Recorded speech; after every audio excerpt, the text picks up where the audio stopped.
Going live. Oh, we're live, yeah. Yay! Hello, welcome to our first video of Big Man in the Woods and Urban Bushcraft. I don't know where this is going to go. This is our test video with the old man. Hello, old man. All right, old big man, rather. You look very relaxed there. Yeah, I feel relaxed. No, I've got a M25. How was your journey home? 3 hours, And normally it takes you? hour and a half, hour, Oh, 49 miles, 3 hours. oh. What Never what mind. what was good about it was good to see that Pablo's other half, Hannah, was also stuck in the same traffic jam. Just a few cars behind you. Right. Go on, old man. Shall we explain who you are then? So my name's Terry. I'm the old man, as they say. A nickname I've picked up. I think you gave me that nickname, actually. I did. I did. What else do you want to know? Group scout leader on you? Yes, I'm a group scout leader for my sins for the last 6 months. Um, I was a scout leader before that for 13 years, 14 years, something like that. Yeah, that's my scouting career, anyway, in a nutshell. I'm also Deputy District Commissioner for my district, for my Sounds sins, thrilling. Assistant District Commissioner for Scouts, Great title. and a trainer, an adult trainer for my county, which is Greater London North East. Nice. Yeah, And I do believe you're a woodland wayer. I am a woodland wayer, yes. I'm a Coming to the end of the course. second year woodland wayer with Woodland Ways. Coming to one but last course this weekend, where we're doing wild food. Okay. And following that, the last weekend will be flint knapping. Ooh. And that'll be it, 2 years done.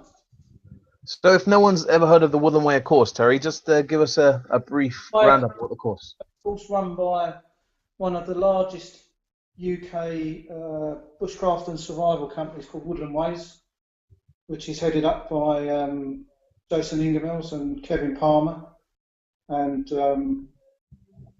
yeah, probably Adam Logan as well. He's up there with them as well. Yeah, an excellent bushcraft and survival course provider. So is it a monthly course? You have to go every month? Yes, it's a 2 year course. You go approximately once a month for one weekend for 2 years. You arrive on the Friday for about midday, and then leave on the Sunday just after lunchtime, depending on what you're up to, how busy you are. But you don't stop from the minute you touch down in the car park. So when you leave, you're learning and working and crafting and doing all kinds of things all the time there. We work into the night as well. We're sat under the parachute with a fire going, making cordage, preparing materials, all kinds of stuff, cooking. So it's a full-on course. Nice. So in the last 2 years, what's been the best subject that you've done? It's got to be primitive weapons. Yeah, I think primitive weapons and bow making, without doubt, has been my favourite couple of weekends. So throwing spears, arrows, atlatls, and making an ash bow. Probably been the highlight for me. And what's been the low light? What's been the course that you haven't really enjoyed or haven't understood? The weekend we arrived, the sort of introduction into it, it rained all weekend, a whole weekend, and some people were new to sleeping in hammocks and stuff like that. I'd done a couple of times before that, but I did feel a bit for the guys who hadn't done it before or hadn't done that much. Probably done some camping, but not slept in a hammock all night.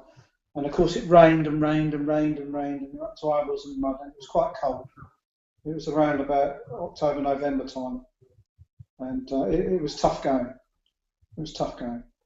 Is there a subject that you've struggled with that you haven't clicked? You haven't Foraging is grasped? not my top of my list. I prefer to sort of the craft side of stuff, I would say.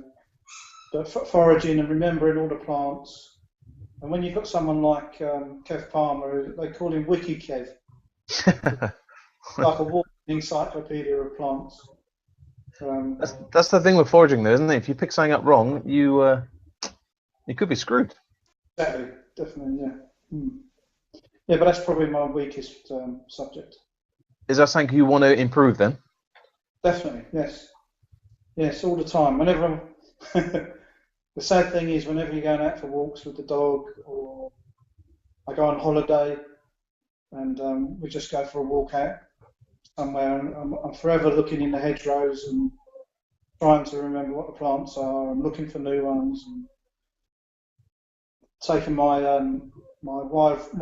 Wildflower Key, which is a fantastic book for IDing plants. So yeah, I'm constantly trying to improve my plant ID. What about your tree ID? How's the tree ID going? It's not too bad because of my background in carpentry. I think I can ID woods. Most UK woods, I would say, I'm pretty good at IDing because of my background in carpentry and using wood throughout my whilst I was on the tools. The thing with the tree ID is knowing what the trees do, isn't it? You know, like certain trees can burn for a longer time, some give out heat. It's learning all that side to it as well that I'm struggling with. Latin names that go with it as well. We did a tree ID weekend, and every tree tells a story as well. That's what you've got to remember. You know, there's a reason why it's growing off to the right or to the left, or it's caught a bit of light somewhere and it's pulled it over, or there's been a particularly bad year for the weather, etc., etc. So there's so much information you can gain by looking at a tree. Oh, there goes the dog. Oh, good security guard. So let's talk about bushcraft, because that's how the old man is well known in the bushcraft scene. You're well known in the bushcraft scene, aren't you? I'm that well known, to be honest, in bushcraft. Oh, the IE Scouts group are? Yeah, IE Scouts is an activity team, not a bushcraft group. You know. So well, let's talk about that then. Let's divert and talk about the IE Scouts then.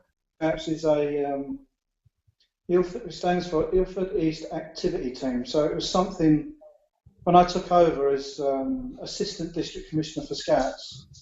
I set up a group or a team for socialising and fundraising for our district, and it's grown into a strange kind of animal, really, because we've been attending certain events and being supported by a lot of people, and some other people have jumped on board with us because of their passion for scouting. They've jumped on board with us, and it's acted as a bit of a fundraiser for them as well, which is great. Okay. So where can we see the IE Scouts people? Generally on scouting events. Bit of a clue there. We do a couple of public events, one being the Bushcraft Show. Yep. And the Big Shakeout. Look, I've even got a T-shirt on. Big Shakeout run by Elk Kit, which it didn't run this year because there was where they normally hold it, there was a gas main being fitted or something, so they had to logistically it wouldn't have worked. But it's about this time of year up in Derby, and it's with a company called Elk Kit, and we go along to that and provide some activities like we do at the Bushcraft Show. But nice. Scouting events. Oh, that sounds good. So I had a question the other day, and they asked me, how can we encourage kids to get outside and enjoy the woods and the forest? What would you suggest? Oh, well, it's parents, isn't it, Mark? We all know about parents. And all parents have got different ideas of how they want little Johnny to go and enjoy himself. So, we can only encourage, from what we do in scouting, we can only encourage them parents to join in. And, what we do with their kids with regards to taking them outdoors and giving them the outdoor experiences is to encourage them to join in with us. And maybe, I've no doubt you've done this, but organise it can be a walk in the woods or something like that, and bring the parents along with you. Even a camp, family camps are a traditional scouting way of getting families and kids out into the outdoors. So, But are you struggling with your scouts that they would rather stay at home and play on the computers rather than go out for the weekend for the camp? Because that's what I'm kind of finding with my scouts, that they're happy to come for the weekly meeting every Thursday. That's fine, but make them go to a field for a weekend and can I bring a PlayStation and that kind of stuff? Yeah, I think so. I think it's the area we live in as well, Mark. I think because we're kind of a London-based group, as you are, sort of West London. I think we struggle with just getting the parents to take the kids to the local park or forest. Now, we have a lovely forest not far from us, and we've asked the questions of our scouts: how many of you go out walking with your parents? And probably out of about 20 scouts, only one will put their hand up. But we've now taken them and shown them where that forest is, and geocaching is a perfect example of getting them out in the forest and having a bit of fun. But with geocaching, is that a cost to it? Do you have to buy equipment to go geocaching? Yes, you have to buy. Well, you can turn your phone into a geocache, into a GPS if you want, quite simply with an app, and fairly cheaply as well.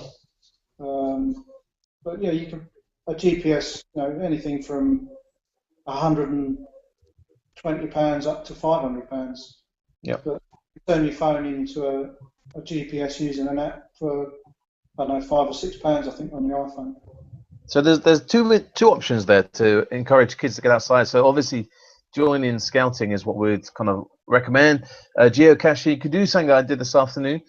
Conkers, it's the season for conkers, isn't it? So go to the local park. Health and safety. Get conkers. Health and safety.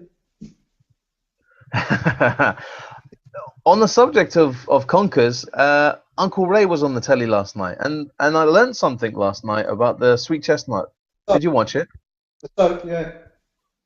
Yeah. If you get the leaves, soak them, squeeze them, and you can get a soap off them to wash.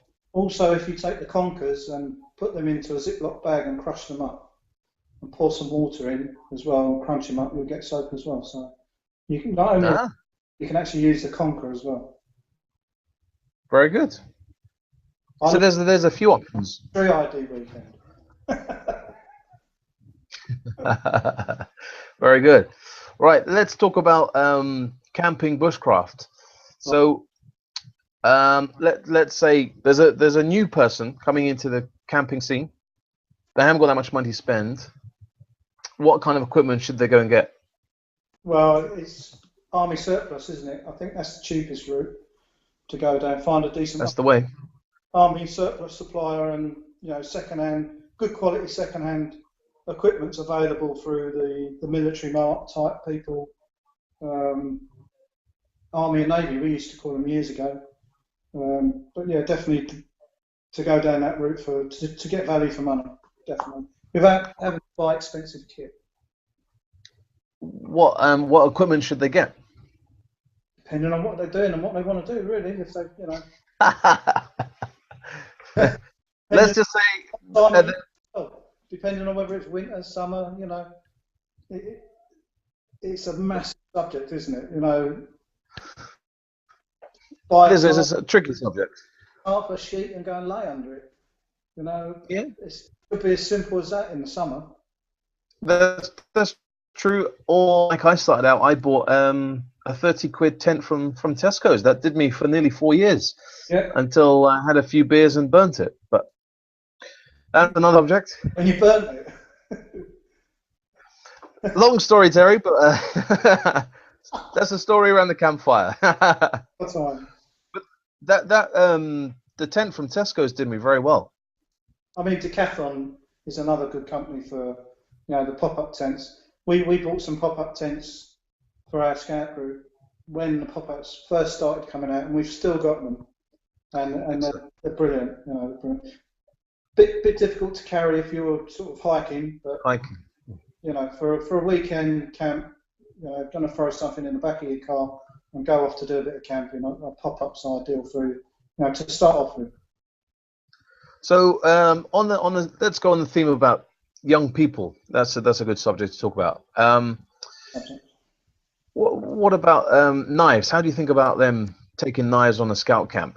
Because that's a question I'm always asked by parents. Can my son, daughter bring the penknife on campsite?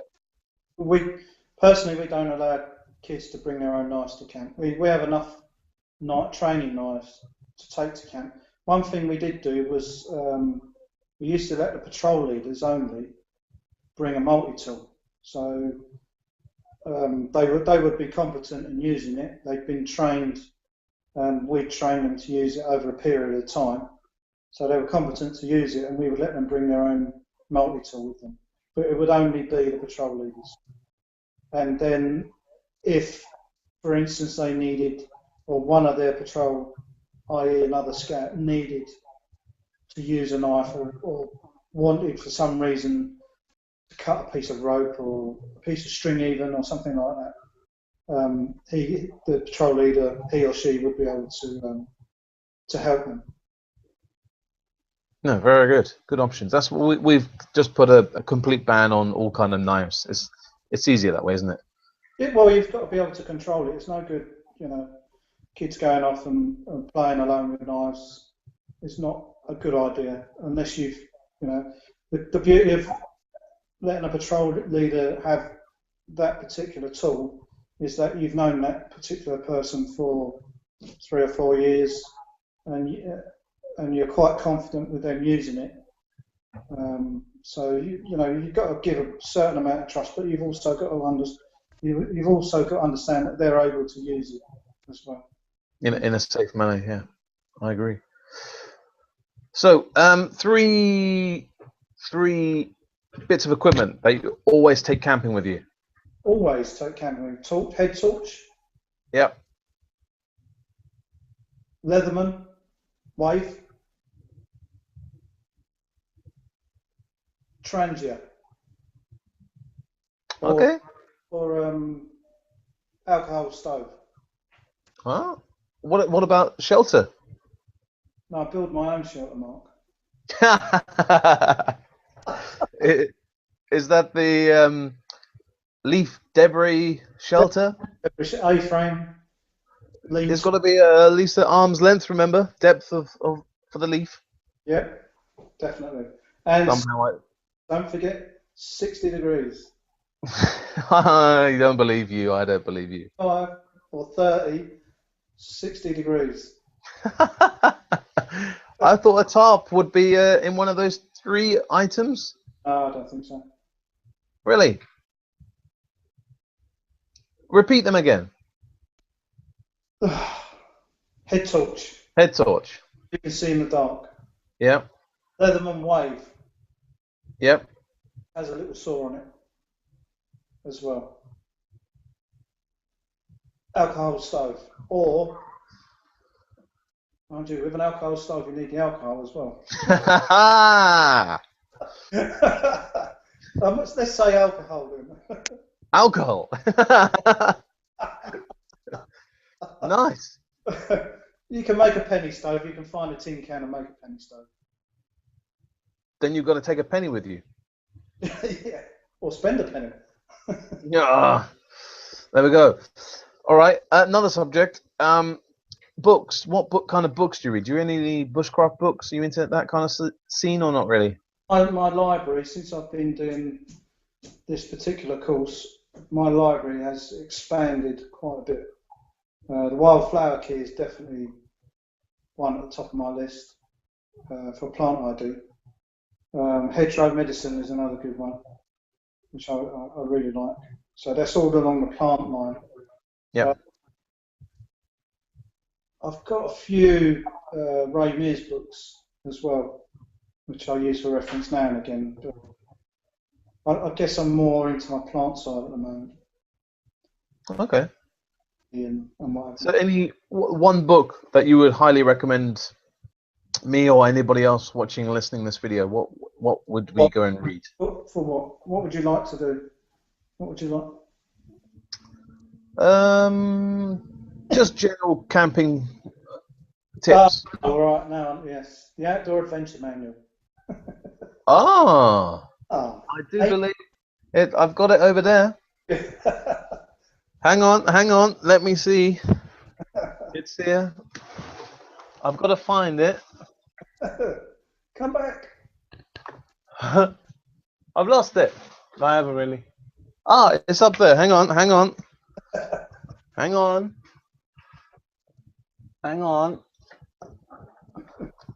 I've got it.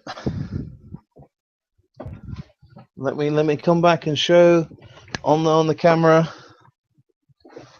That's the one. There we are. Yeah, that's a great outdoor book. Why would you recommend this one? Well, it's full of wonderful activities and outdoor facts and stuff you can do. There's shelters in there as well, Mark. Is there? My microphone has just fallen down. Sorry? I've just been attacked on my microphone. There's a strange person in this book. Strange person. Who's that? This one you can't really see. If you open it up on, yeah, kind of. What page is it on? I don't know. It's in there somewhere. We're flicking through. He's in it. Oh! That's one. That looks like Paracord Sam. It may be. Yeah, that's him. Yeah. or just a lookalike. Page 63. Paracord. Watch Paracord Sam. He's not even talking about paracords. No bracelets. It's about shelters. No, if you open the cover.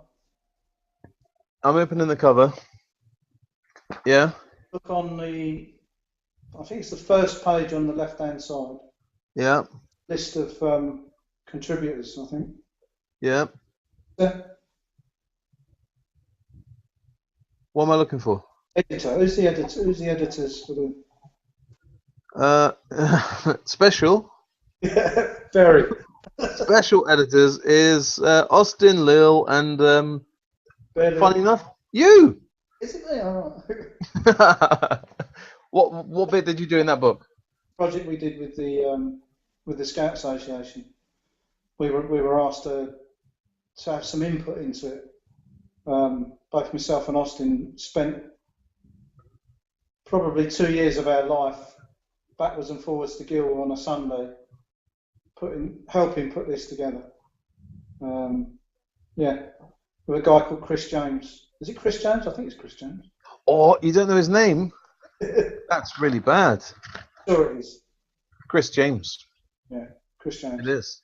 Who puts all these type of books together for the Scout Association. It's good, just like chapters has got around the world, tents and camping, navigation skills, tools and gadgets, fires, food and cooking, first aid, A to Z of adventure. What more do you want? It's great. And it's got my mate in there, Eddie. Yeah, there he is. Hey. Do you know, someone today sent me a life-size cutout of my mate Ed. Why haven't you got it in the background? Huh? Why haven't you got it in the background? That's true. Didn't really think about that. Right, so Terry, last question before we wrap this great interview up. Right. You're allowed to take 3 items. Oh no, not again. Any items you want. Any items. Where? Camping? Yeah, into the wood. You're going for a weekend into the woods. I'm allowed to take any 3 items? Yeah, and it's perfect weather if you want perfect. Whatever kind of weather you want, we've arranged it. I'm allowed to take 3 items. I'll take, what do you mean, household, normal, everyday items, or? Any 3 things. Any 3 things. I think a chainsaw. Okay. Because at my age, you know, the old saw work now is getting a bit tough, especially if it's wet wood. Yep. Chainsaw, maybe maybe a bed, a fold-up bed. Yep. What else? I guess I'd like to take my washing machine fire pit. Yay! If it was light outside, then I could show you, but it's dark out in the garden, so no. I don't take it on a Woodland Ways weekend because I know it'll get thrown out. Yeah, what's this bit of rubber? This isn't proper camping bushcraft thing. Yeah. The rumor has it that you invented it. I don't know about that. It's just one of those rumors, is it? We took one to Gilwell Reunion about 4 years ago. Yeah. It got a lot of interest, and well, I think we gave away 4 or 5 that particular weekend, and it seems to have sort of grown for there. But I would never claim to have invented that. Thanks, really. It's a good claim to fame, though, isn't it? Really? So when I asked the great man himself, Lofty Wiseman, why he would take it with him. Yeah, what did he say? I can't remember the two, but his first one was his wife. Oh, right, yeah. Fair So comment. I said, why do you want to take your wife? He, well, she can do the cooking. That was his answer. Great. Not his Jag. Oh, the Jag that got stuck in the mud that we had to push out. That's another story. So Terry, it's been great chatting to you. Yeah, cool. Thank you. You're kind of like the first person to do this with me, so it's great. Yeah, it's interesting. Is this the way forward? It's the way forward. It's the way backwards as well. I don't know. So when's the blog starting? That was my final question. You've got your domain. My Old Man Woodcraft blog. Yeah, when? Oh, when it's ready, basically. It's not ready at the moment, so we're when it's ready. To be honest with you, I need to get my course that I'm doing out of the way because it takes up, you know, one weekend every month. It kind of gets in the way of a lot of stuff, but it's something I want to get out of the way first, and then we'll move forward from there. It's expensive, though, isn't it? It's an expensive course to do. Isn't it? Well, is it really? When you think of it, over the period of 2 years, you know, one weekend every month. If you looked at the cost of a weekend for a bushcraft course, you know, and you work it out over a period of 2 years. And all the knowledge that you're being given. More than a course, really. That's true, and you're getting expert knowledge given to you on hand. Yeah, and you know, I'm sure I've made quite a few friends on this, and I'm sure it will continue after the course is finished. Is it true that you and Bob have joined Morris dancing?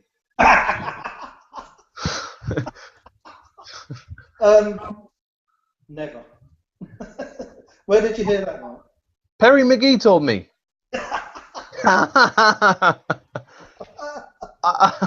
I hear he's taking it up. Who? Perry McGee. He's now a Morris dancer. Who's he? That's some dude. Chris Kane's mate. He likes following people, apparently. No. I'm not sure. Oops.